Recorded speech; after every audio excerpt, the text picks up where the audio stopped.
Now I will introduce Dr.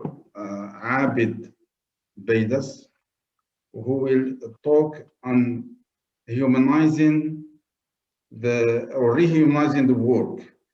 Is it a wishful thinking or is it a way forward? The floor is yours, Dr. Abed. Thank you, Dr. Ahmed, for this opportunity. Thank you, panelists. And I would like to excuse myself to be considered as an expert. The reason why, because whatever information or knowledge that I have today will become useless, invalid by tomorrow morning. The question that everybody has been concerned about is how are we going to react to this pandemic? The question that I like to pose to everybody is, why are we impacted in the first place? And instead of focusing in terms of what is happening now, the question that we should be asking, what should have happened in the first place and what should happen next in order for us to move forward? And actually, I see there's a difference dynamics for the I cannot see why this is not okay. The coronavirus actually did us a favor. Coronavirus didn't disrupt our life. It actually accelerated disruption. Take a look at e-learning. E-learning was in place in 2002, but nobody paid attention to it until COVID-19 hit. Look at the technologies that has been growing around us, but it has been overlooked, oversighted, and we never paid attention to how really take use of it, make advantage of the things that is taking in place. So when we talk about the data that we have been focused on until recently, has been more related to our market, our consumption behavior, rather than our future opportunities that is associated with it. So coronavirus actually pushed us to the edge of chaos.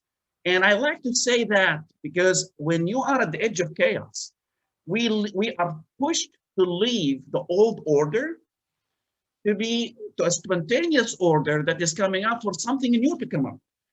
And this is the moment we should cherish. We're at golden times. And this is the reality that we are overlooking. Instead of enjoying the moments that we are having today, we are actually crying over what has been lost. Actually, the system, why we are having this, flaws out, because the old ecosystem that was before COVID-19, it wasn't flawless. Because of the flaws in the old ecosystem, the supply chain that we are having, it sent everybody home. Now take a look at your employees. Your employees went home. How do I take advantage of that opportunity, my employees going home? Not just to do the job, the tasks that they're expected of them, but actually to understand what is expected of us as a business to accommodate a line of their interests. We should start listening more to our employees, their ambition, their dreams, understand more of the human opportunity data of what that exists at their homes. As businesses, we didn't have access to it. Now we are almost inexpensive data has been really unleashed for us to tap into, and that's the future. So it is not about what is really, how do we react to something, but actually is how we're gonna tap into those potentials that send us home. Most businesses went to home. So look at the businesses that are flourishing worldwide today. Take Amazon, for example. It's not a secret. Why their businesses exponentially grown? It is not because of COVID-19 bad business, because they were ready for the opportunities that everybody else overlooked. So what we are having today is we really need to look at beyond the reach. Okay, so what we really need to focus on is something that everybody has talked about. We have been talking about corporate social responsibility. Where are what should be doing, what should not be doing, or is it gonna help, or is it not gonna help? Now we are forced to it. COVID-19 sent us homes. Now we have no businesses. Shop closing, restaurants are closing. So how do we really recap into the future, catch up to the future that actually been accelerated by COVID-19? So let's not stop blaming it to COVID-19 and look at the opportunities that are rising out of COVID-19, the human opportunities. How do we tap into them? How do we reach out to them? And this is the game that has been really played by major companies or some world-class profit companies, that they are focused in terms of how to embed themselves. And I'll bring up some couple of examples a little later. So instead of just focusing, and our bottom line is affected, but blame it on COVID-19. Look at the new channels, business channels being created that could be created by your employees at home, through their communities, through their families, through their neighborhoods. What can I do if they're to take advantage of those opportunities? We have firms of endearment, for example. That's a book that has been written about it. And they provided an 8 pillars that for us to understand how these companies flourished, how these companies actually connected to people, how they engaged with the human aspiration to understand what's their future likes. I have a friend of mine, he is a consultant for major fashion houses. And he used to tell me to get their greatest ideas for the new fashions, they didn't just come up with what they think is best for the future. They went as kids. How would you like your parents to dress? And they came up with those ideas. They went to poor people, asked them, how would you like to see rich people dressed? He's actually the guy, unfortunately, he's the guy behind those torn up jeans designs. So when you talk about the crazy world out there, it's abundance of opportunities, but we are connected to what was rather than connected what could be, what could happen. And that's what we really need to start being connected to. So firms of endearment, if you look at the standards, the indicators of it, it outperformed S&P 500 by 14 times. In 15 years, it outgrown 1,681%. So it didn't come up because of prevention, because they are connected to the market and they kept connected to the market. So the opportunities that exist that we should capitalize on technologies today is how to connect to people, engage them in activities to understand more what are the opportunities that exist. Not necessarily to be related to the business we have today, because most businesses today are transformed. Look at Ford manufacturing. They started manufacturing cars, they started manufacturing ventilators. So it is not about what you are doing. It is about where to grow, how to thrive, not to survive. And that's a mindset change that we really need to. And the only way you're going to thrive with is through human growth, human opportunities that we are overseeing. These are some of the companies that are really doing well with their with the standards, how they are actually connected to the world. And data, for example, is one model. 60% of the whole company's growth is connected with NGOs, communities developments, urban developments. That's where the market growth, the capital that comes to those businesses. They have a lot in common.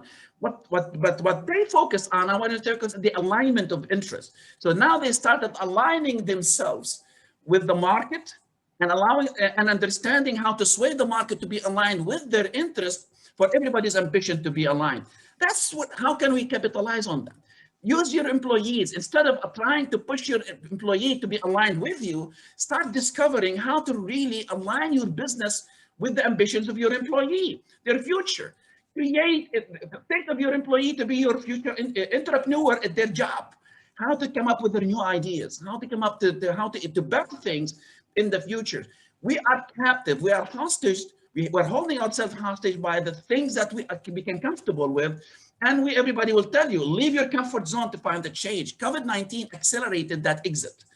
And what we really need to start looking for is how to change. What's unique is now we don't have marketing costs. We don't have barely any marketing costs because that is much lower.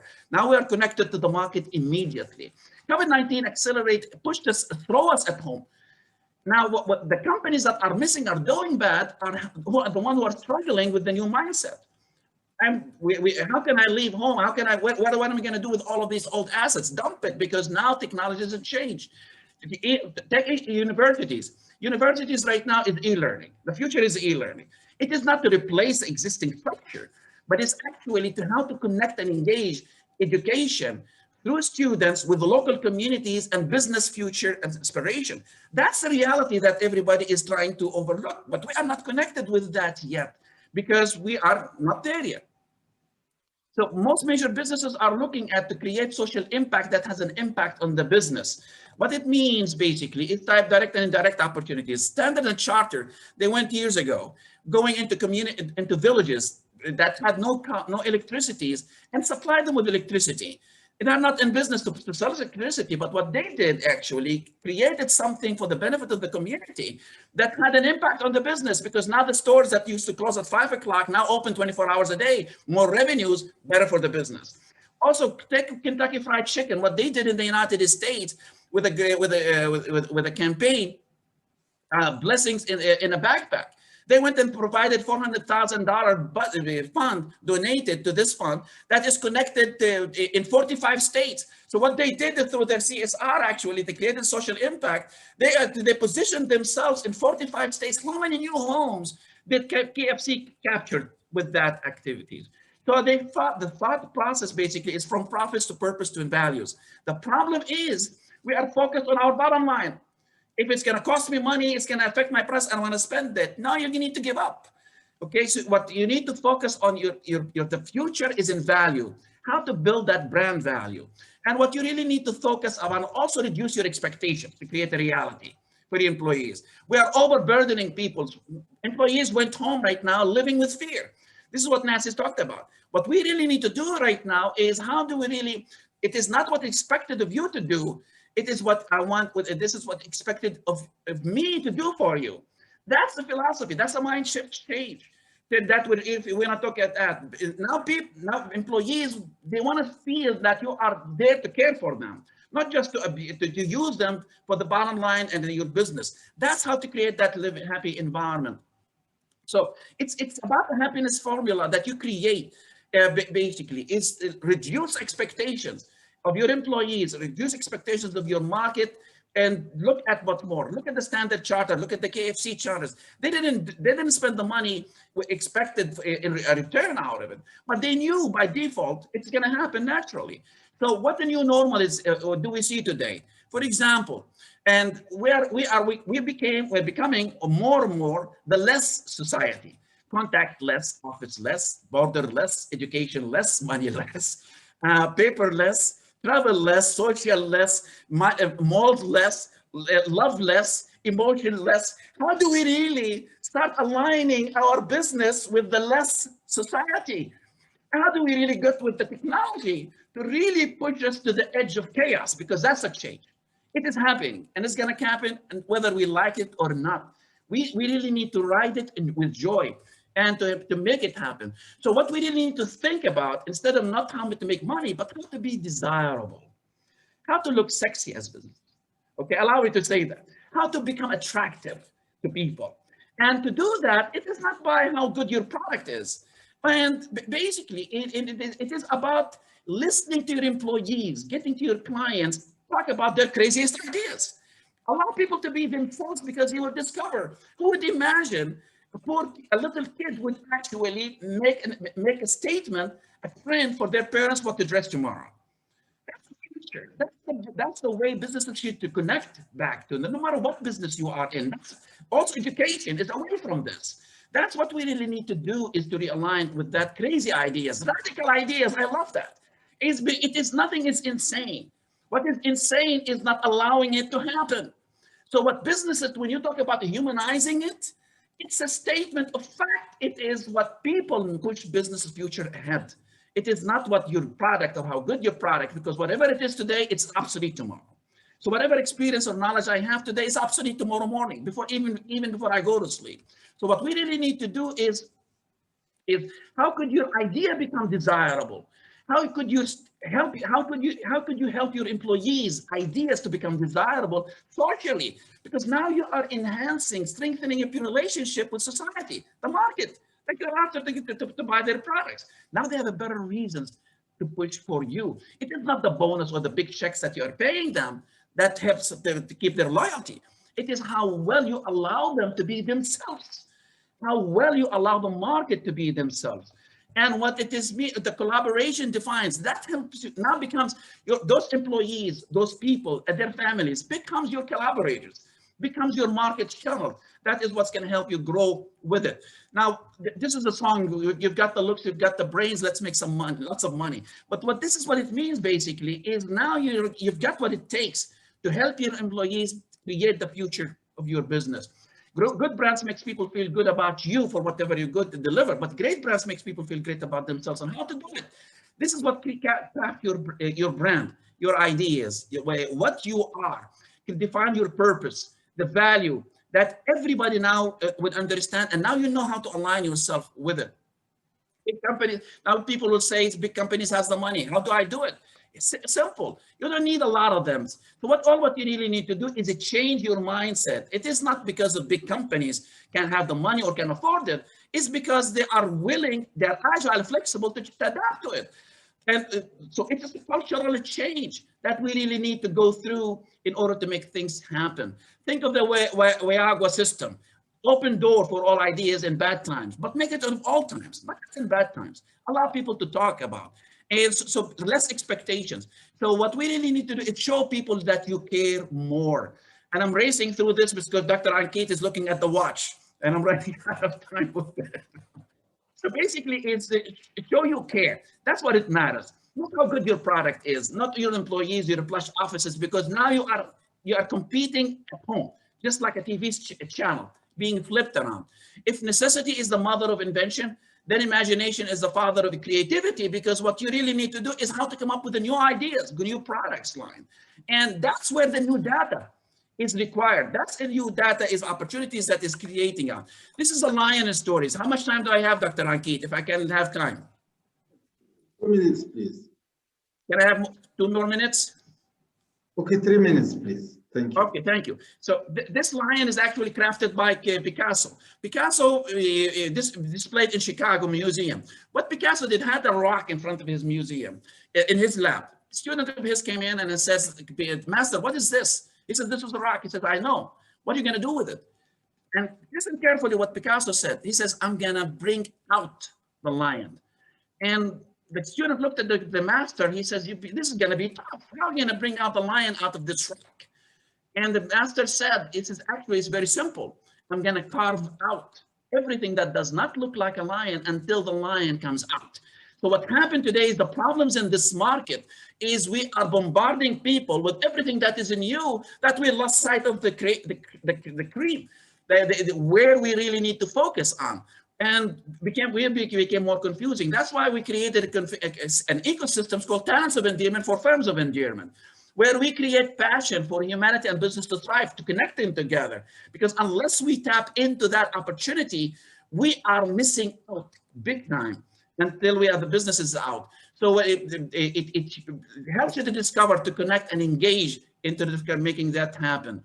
And I'm going to quick through this here is actually we bring students, professionals, and people, because this is where you really need to start listening to. Listen to students. Businesses need to look at the students' ideas, connected to their societies, connected to their communities. Now I understand more of the vision, what's going on in the mindsets at home that I'm not connected with. Now I have that opportunity to make things happen. And I'm going to spoon into that. Now, what you really need to do is think of the future. And the only way this is what it's going to help you to do is when you connect people's vision. What do I hope to do for my 1-year-old son or 5-year-old son? Now we are connected to what should happen next. Not what is happening now or what did happen yesterday. So with that, we are able to validate, test the validity and the availability socially, technically, economically.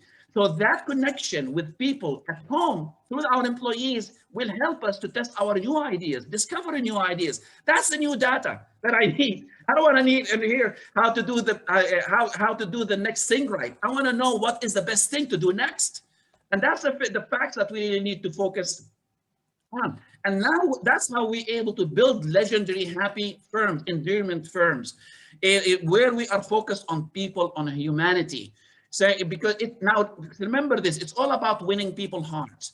It is about changing the world to become a game changer. You're not going to become a game changer with how good your product is, because your competition will claim the same thing.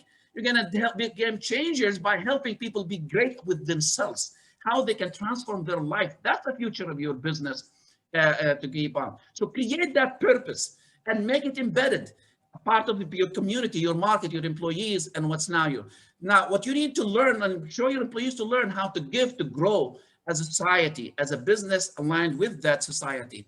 And we would like to invite, we are holding right now an event that we would like to invite this group and everybody participating at Innovation Arabia. This event on the 22nd is actually, we are hosting Mike Salisbury, the legend behind Michael Jackson's Raiders of the Lost Ark. Please participate. This is being sponsored by Identity Branding Forum. But what we're doing, we're going to be talking about how do we really drive people crazy to fall in love with what you have. And this is an opportunity you don't want to miss. Share it with your institutions because it's one in a lifetime opportunity. And this guy is the legend that created those big names, those Rocky, the names that we are having. But we're also sponsoring 3 days virtual to discover how to jumpstart your career. This is for businesses, employees at universities all over the world. And we are doing, this is being sponsored by Identity Branding Forum. Please write at the info at talentsofendearment.com in order for your students to participate, or professionals, and it's not limited, because what we are doing right now is really helping the world to change their mindset, create a new mindset to frame. And thank you, Dr. Ankit, for your patience, and I appreciate giving me that next slide. I think you have shown us the way how to go forward and rehumanize the work and the new reality of work.